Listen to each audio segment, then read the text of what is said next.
Looks like this is everybody that we're gonna have today. Um, so welcome to the second series of the 4 forums for the 2021-2022 academic school year.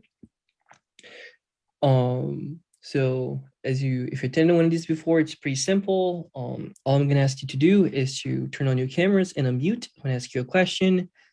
And once you're done talking, just mute yourself back on. Let it be known that this meeting is being recorded and live streamed to YouTube right now. And the meeting will be accessible to other students later on as well, because it gets archived in our ASEOU page.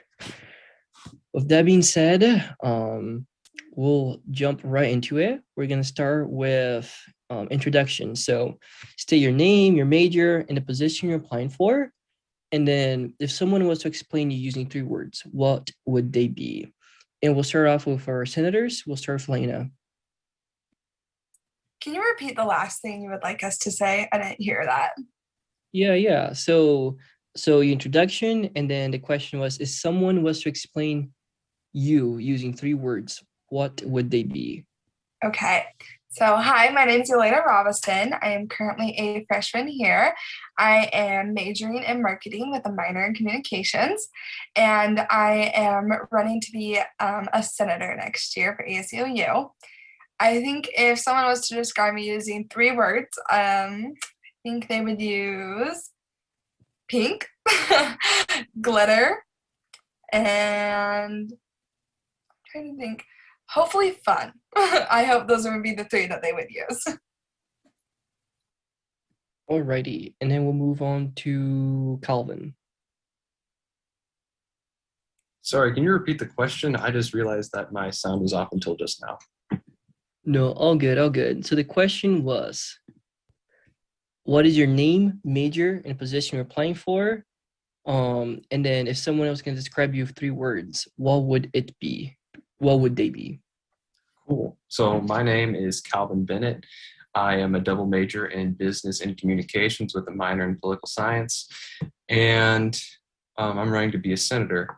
A couple words that people would use to describe me is probably pretty fun. I'd say probably ecstatic as well. And I'm trying to think of a good 3rd one, but probably just hope to say like a friend. Alrighty. We'll move on to Tim. Yeah, I'm Timothy Fett, and I'm a freshman here at EOU. I'm majoring in history, and I'm applying to be a senator. And I think my 3 words would be probably shy. Then we'll probably have to move on to awkward, but then they'd probably tell you that I'm pretty reliable too. Thank you.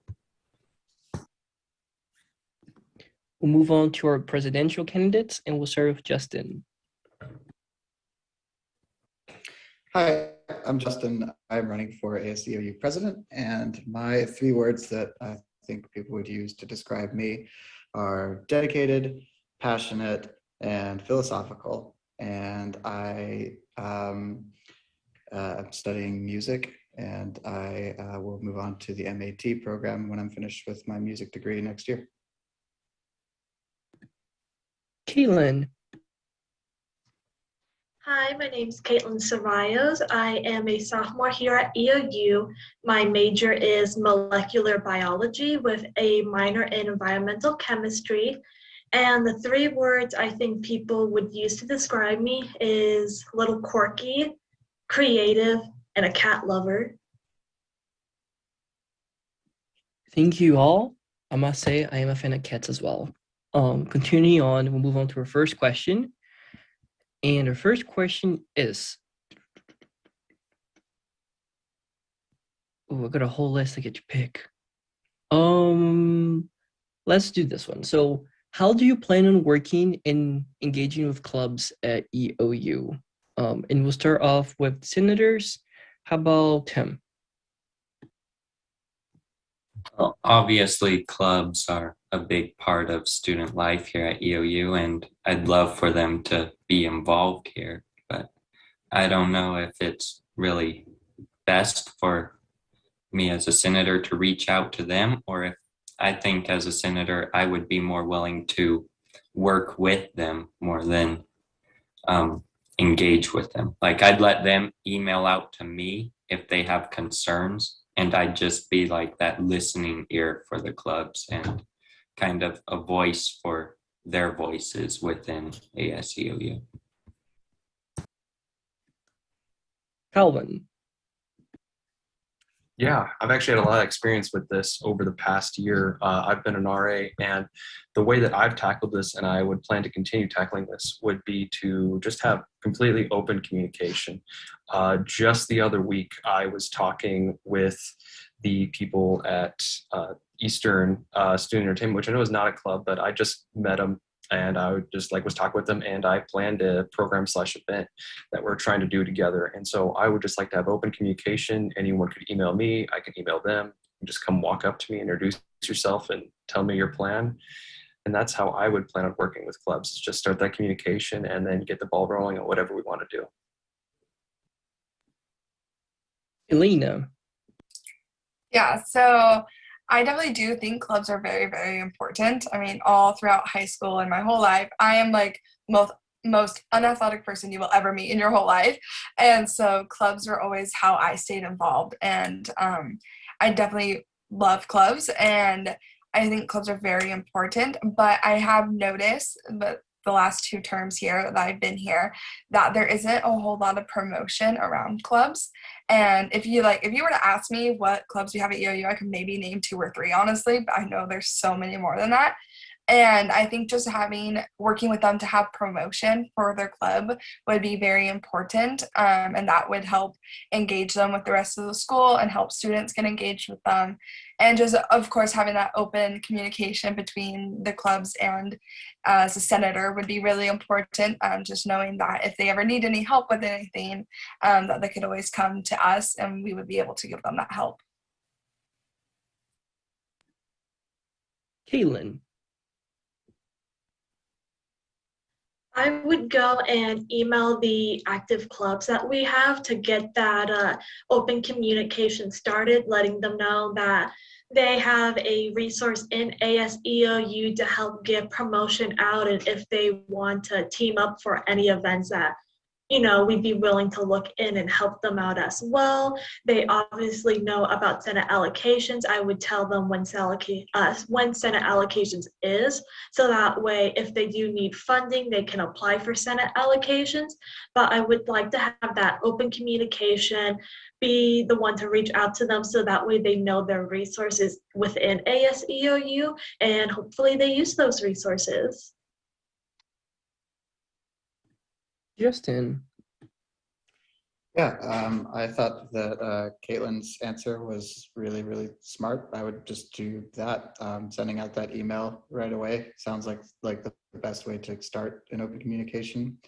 And then keeping track with clubs when they ask about Senate allocations, I would just think that would be the something to be aware of, and to help them know when they can apply for funding. I also liked Elena's answer of, I'm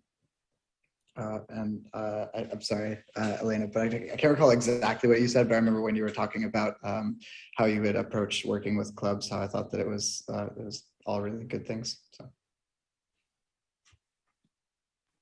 Alrighty, moving on to our next question. Maybe, yes. So let's face it, we're not quite sure how long this pandemic will last. So if elected, how do you plan on supporting the physical and mental health of our students? And we'll serve the presidential candidates. We'll do Justin. Thanks. I was actually remembering at the beginning of this year, I wrote out to Student Life to ask about starting a club, because for my own mental health and well-being, I do this activity called Brazilian Jiu-Jitsu, and it's like a martial art similar to wrestling, and it's really important to me to have something to do, and so I'd like to be able to offer something that helps students to have activities to look forward to, because I know for me how important it is to have something to look forward to and something to do every day. Yeah, I think I would want to work closely with everyone who's interested in planning events and planning intramural activities and planning fun things for students to look forward to while in the pandemic, just to get through. Caitlin.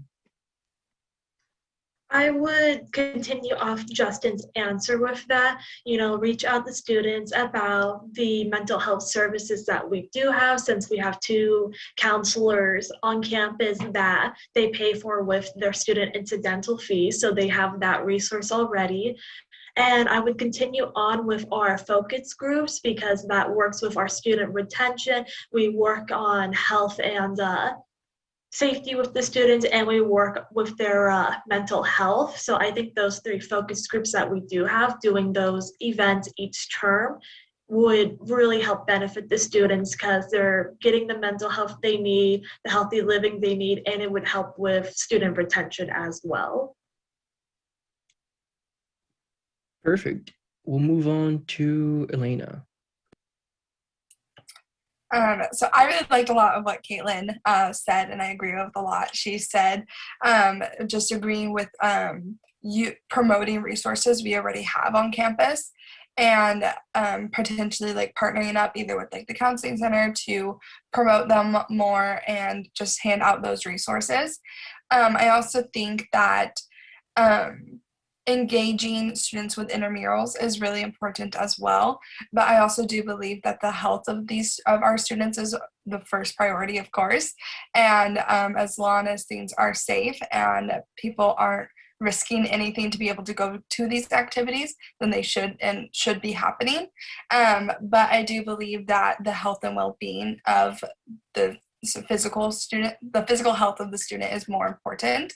Both are very, very important, but until we are in a time where we can all be together, then these things might be happening in the future.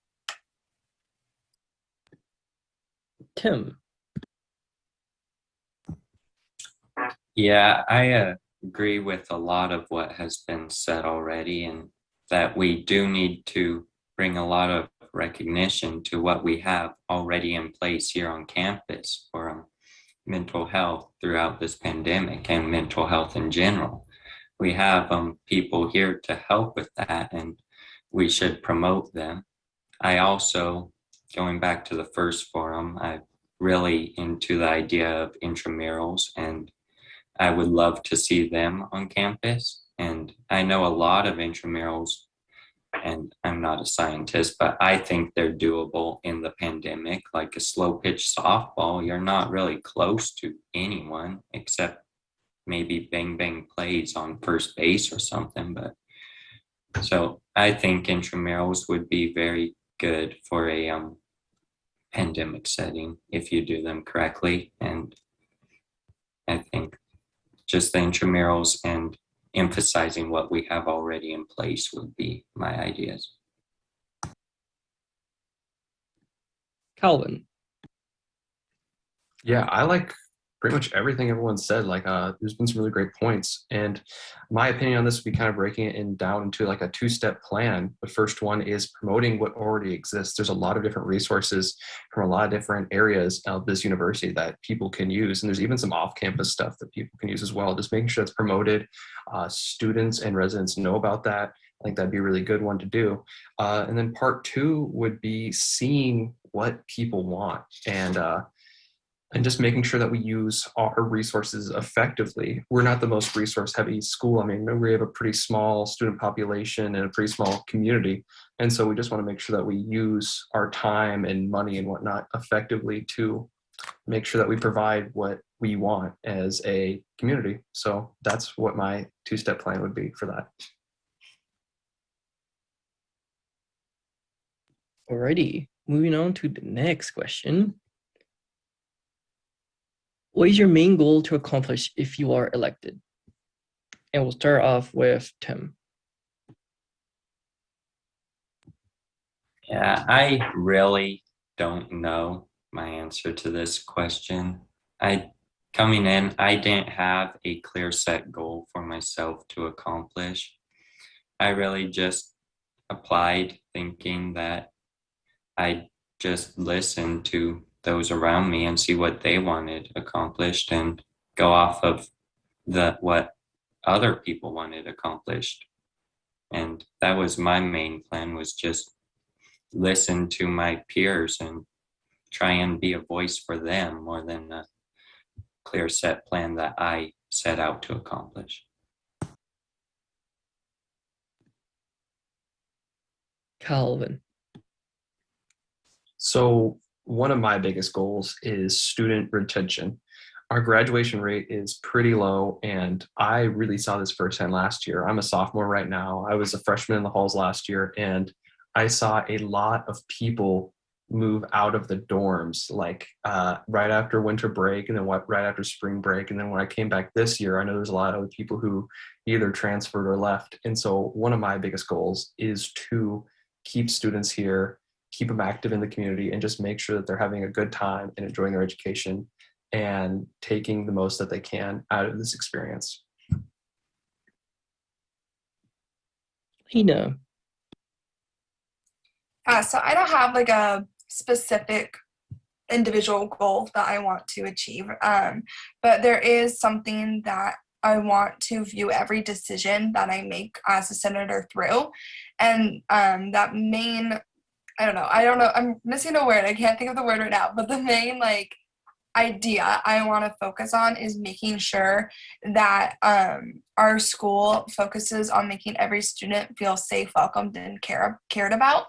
And as a senator, I plan to make all of my decisions with that belief system and with that idea behind it. Justin. Yeah, kind of similar to Elena.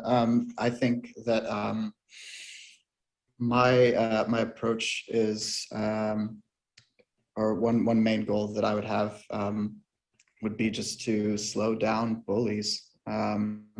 There's bullying that happens on campus, which is pretty absurd for a university. You take, for example, the things that were going on recently where people were trying to get the director of diversity to take down the flag that's in his office that represents diversity. And that's just so bizarre to me and so strange that people would pick that as an issue that's important to go after. It's like, give me a break. Like, that to me, that just represents like bullying behavior. It just reflects bullying. And so my main goal would be to slow down and control bullying. Kaylin. I would go off what Calvin said. I know our graduation rates are low, our student retention rates are low. We've been in a decline of students since about 2013, and I know a lot of students have transferred out. I'm hoping, since EOU is now getting their own ag program, that students will not transfer to OSU for their own ag program instead of being the dual students. I think that's going to help, but I would really want to focus on student retention, seeing how to draw students into the school and seeing how to make them stay, since EOU does have a vast majority of different types of students. We have so many different majors and minors, and seeing what resources and what we can do better as a school to keep students here. Alrighty, thank you, Kaylin. We have such a small crowd that you're all making me jump through my questions very quickly. But let's see. Yeah, I like this one. So what does leadership mean to you? And after this question, we'll move on to an open-ended question, to say the least. And we'll start with Kaylin.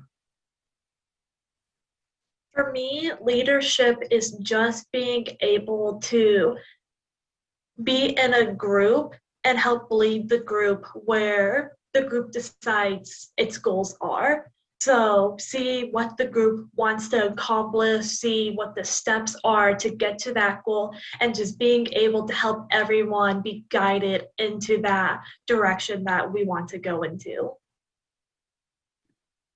Justin.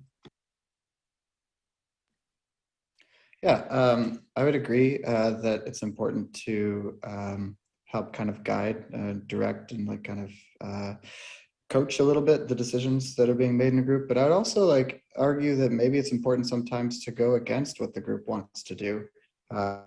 So it's important to like not be so flexible that you're costing yourself, like your own self-respect in your decisions that you're making. The good leader to me knows how to follow. And I think that's kind of what Caitlin was saying, like knowing how to like get a group like to do what the group wants to do. And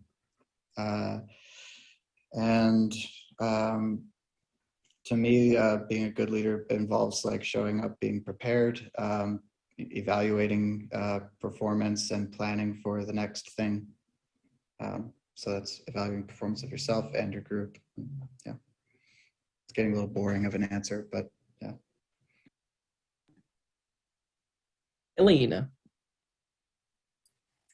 I'm going to kind of repeat what those two just kind of said, but I do think a big part of being a leader is listening, and especially listening with an open mind and a kind heart, and just assuming that everybody is trying to be good is a big part of being a good leader.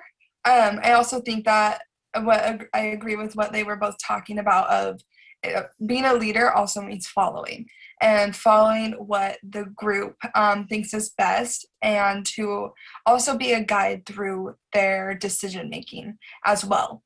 But as a senator, you're going to be more part of the group than you would be the main leader. But also as part of the Senate, but also as a senator, you're a leader for the school, and you have to think of the whole school population whenever you're making a decision. And that way you're kind of leading the school through that, and you have to follow what you think would be best for the school as a whole. Tim. Yeah, I really think leadership, to me, it really follows the same guidelines as the word selflessness. Like, yeah, a leader will always have that point in his life where he'll be forced with choosing a path, whether that path be what he believes in or the path that he himself knows is what's best for the people that he's trying to lead. And a leader will have to look in the mirror at that point and realize that in his place of leadership, he might have to go against what he personally feels is right for him and do what's best for the majority of the people. And for me, being a great leader is being selfless and knowing when you are not in the right and when you have to make that adjustment for the betterment of the people that you are trying to lead. And finally, Calvin. Yeah, this is a question I've been thinking about a lot recently. But a leader is someone who really just needs to represent the people and help them achieve what their goals are, I think, is like the main thing. However, you also need to be, or a leader needs to hold to their like morals and be ethical and make sure that they don't lead the group down the wrong path and just make those right decisions. I think there's that. It'll also need to be positive and really make sure that the environment of that, whether it's a group, a community, or a larger system like ASEOU, just needs to go well. And that's what a leader really needs to do, and adapt and make sure that when a problem comes their way, that they're able to adapt to those changes. Say, for instance, like when COVID hit in 2020, just be able to adapt and kind of change how you lead sometimes for stuff like that. Yeah, that's what a leader is to me. Alrighty. So y'all burned through all my questions for this day. You're all just too good, too good. So one question that I'd like to ask all applicants that are running is, how does ASUU plan on allocating funds fairly? So I guess it'd be beneficial to give a little bit more background about this question. So SFC is a subcommittee of ASUU and the allocate of student fees. Student fees are the $314 every student that's on campus pays. and that fee gets distributed between all SIF-funded units. Here's the statistics that I find very interesting. So athletics currently has 460 students, and they're allocated $500,000. Senate allocation serves all clubs on campus, and over 340 students are part of clubs, yet we are only allocated $12,000. So my question to the senators are, how does ASAU plan on allocating funds fairly? And we'll start off with Calvin. So I will say, going right off the bat, this is not my ball house, at least not right now. I really haven't looked into this subject that much. But could I just ask for a little bit of clarification? You said so it was 12 or $500,000 for athletics, and then it was 12,000 for everything else. Is that right? So I just want to make sure I got that right. Yes, so athletic is Wow. one unit, and they're allocated $500,000. Senate allocation is another unit that serves all the clubs. So if a club wants to go do an event, they request funding through Senate allocations, and we only allocated $12,000. But there's other SIF units, such as trap shooting, which got allocated $30,000, and theater arts, which got allocated $13,000. Okay, so the question mostly is like, what are we going to do with the 12,000 that we allocate to clubs? Right? Yes, I guess. Awesome. Yeah. Cool. Thank you. Sorry, I just don't know much about this subject. So yeah, I think it just needs to be a really fair and unbiased process. I mean, or like this kind of sounds like a bureaucrat's way of answering it, but it kind of needs to just go be on paper, be documented, and it needs to be available to everyone or at all clubs, people who can apply, and just when the review process happens, just go through and make sure that no biases are in there, and that it's just done properly. So yeah. Tim. Yeah, and I really have no idea about anything that pertains to finance, and I'm absolutely terrible with it, but I think I'd have to agree with kind of what Calvin was saying, where you just have to set it out there and have that you apply for the amount you want as a club, and you have to have some form of review process, and then you get it and you have it and you keep track of it, and it's all nice and organized, and it's like need-based basically for what the club needs, and they have to apply for it. But that's just, I don't have any idea how finance and stuff works, but that would be an idea I'd have. Elena. Well, my first instinct of all this information is just given is that is completely ridiculous that sports has that much and clubs have $12,000. I think that it could be spread out a little bit better. But of course, I am not into finances at the moment of EOU as a whole. And so I would like to learn more about how this money is being divided and how they believe it is equal or even. But with Senate allocations and trying to give clubs money, it is very difficult because $12,000 is not a lot of money when you're trying to support all these different clubs. And especially with right now and COVID, there's a lot of clubs that haven't been able to have fundraisers.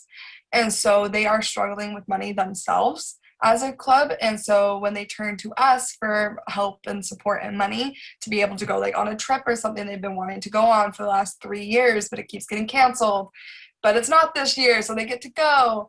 And you're like, well, we can give you, you're asking for $1,500 and we can give you $500. Like, it's not like bittersweet where it's like, we can kind of give you a little, but you can't help too much. And I wish it wasn't like that. And I would like to do dive deeper into our school's finances and to try to figure out a way that can become more fair and more equal.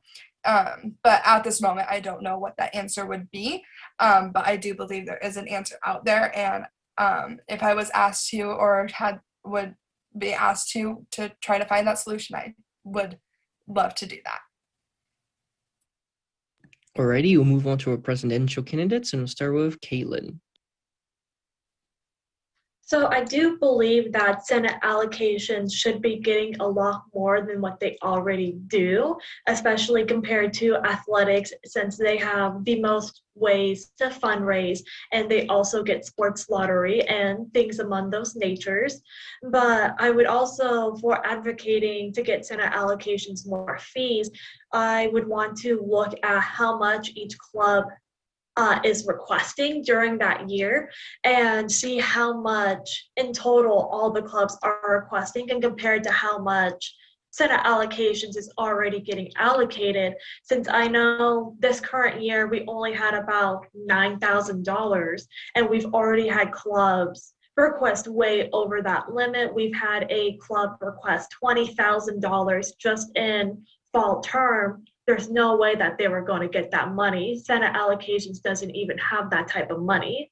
So going based off of that, try to build up the budget for Senate allocations, show, hey, these are what the clubs are actually requesting. We need to be able to provide more money to them so that way they can put on their events, they can go onto their trips, because we have clubs that are winning things in nationals compared to certain sports that haven't won really anything this past couple of years. And Justin. I was really curious about some of the numbers that were being introduced. So I think that, Vitor, could you tell me, please, did you say that the trap shooting club got $30,000? I have to double check the SFC minutes, but I think it was around that. All the minutes are made public as well. What I'm curious about, and thank you, but what I'm curious about is, like, how could the trap shooting club get $30,000 if the total SFC budget was for $12,000? The total SFC budget is calculated on a by student basis. I think this year is around $1.1 million. Okay. That we got allocated, and from the $1.1 million, SFC decides how they want to split up the money. So different. Okay. There's a process where, for example, like trap shooting would come and present to the FSC, explain, this is what we do, this is who you serve. And afterwards, the SFC would deliberate after all the units meet, and they would decide, okay, trap shooting requested, for example, it's a random number, like $50,000. But I think it'd be better off to fund them for 30. And so they allocate $30,000 for trap shooting. And that goes for all the units as well. Caitlin, it looks like you're like just about to do you want to add something? Yeah, I kind of sat on SFC last year. I was the office assistant in it, so I took the minutes and I got to see the process and everything. So usually they predict how many students are going to come next year. And with that, that's how they base how much money they will have through the student incidental fee. Usually the last couple of years, units have been requesting more money than what we usually can provide them. So, we make the budget cuts and things like that. People always try to push for the athletes to get the most and try not to cut them, even though the athletes have the most in order to fundraise. They also get sports lottery. Two sports currently, baseball and lacrosse, are strictly funded on sports lottery. And so they're not even using any funding through the SFC. Yeah, technically they're fully paid for through sports lottery, but they still get the most amount of money. But yeah, it's divided up through, it's not just $12,000 for everyone. Senate allocation only got $12,000 to spend compared to $30,000 for trap shooting and over $500,000 for athletes. Hope that clarifies. Totally. No, that's really, really good. Thank you. I would like to think of each club's and this was my like black and white answer, but I think like one dimension we could like look at this through is like, what is the club's actual like potential to generate revenue for the college? So like a function, so like how much money the club is given could be a function of their potential to like generate revenue for the university. And that's just like a rough draft idea. I don't know if it's even that great of an idea. And I think that I know that sports aren't everyone's favorite. They're not everyone's thing, and that's fine because like that's okay. Anyways, I wouldn't want to award sports money or give sports money based on just their winning streak necessarily, because I think that there's more to sports than just winning and losing. And I know that some coaches really push winning, but I think that there's a lot of personal development and like growth that happens in sport, whether you're winning or losing. That's all. So thank you. Alrighty, we'll move on to our semi-final question. EOU has been growing rapidly over the last few years, and they've been adding more and more online programs. Out of the 3,000 students that we currently serve, almost half of them are online. How do you plan on serving the needs of our online students who also pay an incidental fee, but it's only $50? And we'll start with Elena. That's a really difficult question. And it's, I'm trying to think. That's definitely a good question to ask, because online students are still part of our university, and especially because they are paying that $50 incidental fee. And so that should be going back towards them. But I'm not quite sure what that would look like. But maybe by having some sort of event that's just for online students. I don't know how many people would come, but it's still offering them that community and that bond, but as well as just keeping them updated with what's going on campus, and also just making sure they know of all the resources that they do have available to them is very important. I think there could be a huge disconnect from online students and resources at the school. I'm not sure if there is, but I feel like that could be an issue that could be addressed and could be used to help these online students. Alrighty, we'll do something a little bit different. We'll go over to Caitlin now. I know that online students do have some of the same resources as on-campus students, but something that I don't see is clubs hosting events for online students and reaching out to online students. I don't know of any online students that are a part of any of the 60+ clubs that we currently have on campus.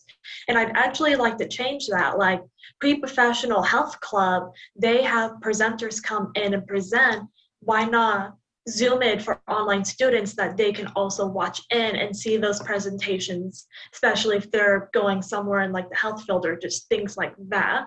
Having clubs be able to be inclusive to all different types of students instead of just catering to on-campus students. How about we go to Calvin? Yeah, I just want to start and say that Caitlin, that was a really cool idea, and I would be in full support of that if I was to be elected Senate or a senator. But my first thought that came up with this is that there are some privileges that I think on-person or in-person people who live on campus or go here into the grant get that online people don't. One of them being the testing fees. I know for a couple of my classes, there are some fees that you have to take every time you test unless you go to the testing center.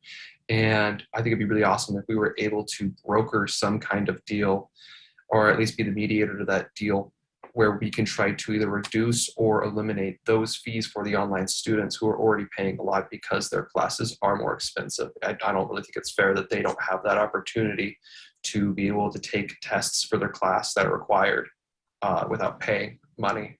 So that would be my idea. Thank you. Justin. Yeah, I think that students need to get some kind of value for their fees that they're paying, and I don't know, show of hands, like how many people have paid a fee and you've wondered like why you paid it, like Yeah, right. Thank you all so much for that. Like, but yeah, for real, like I was when the pandemic hit, I was a student at Portland State University, which it's Oregon's only like urban research institution that's public. So, being a student there like seemed exciting, but also like when the school shuts down and then you're given a building fee for buildings you don't have access to, it's like, what are you doing here? Are you kidding me? And I had to pay it, and I know that 27,000 other students enrolled in that school had to pay it too, but what value were they getting?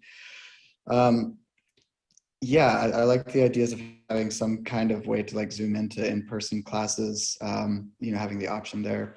I know that classes have like projector screens.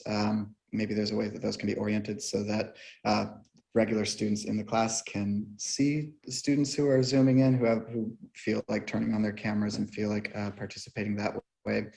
I think that it's something that's definitely worth spending time like brainstorming ideas to get students who are online involved, because it hurts so bad to pay a fee that you don't get any value out of.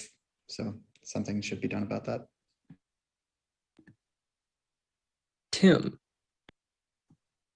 Yeah, my preliminary idea is just, I think, to start with, we should maybe send like a email out to these online students and just, let them know that we're willing to hear from them. Just because they're not on campus doesn't mean that we don't want to hear what their ideas are. And then as for the money, that their fees and events that they want to have happen, I think it would be awesome if like we asked them what they wanted to see happen and really see what they wanted to happen here on campus.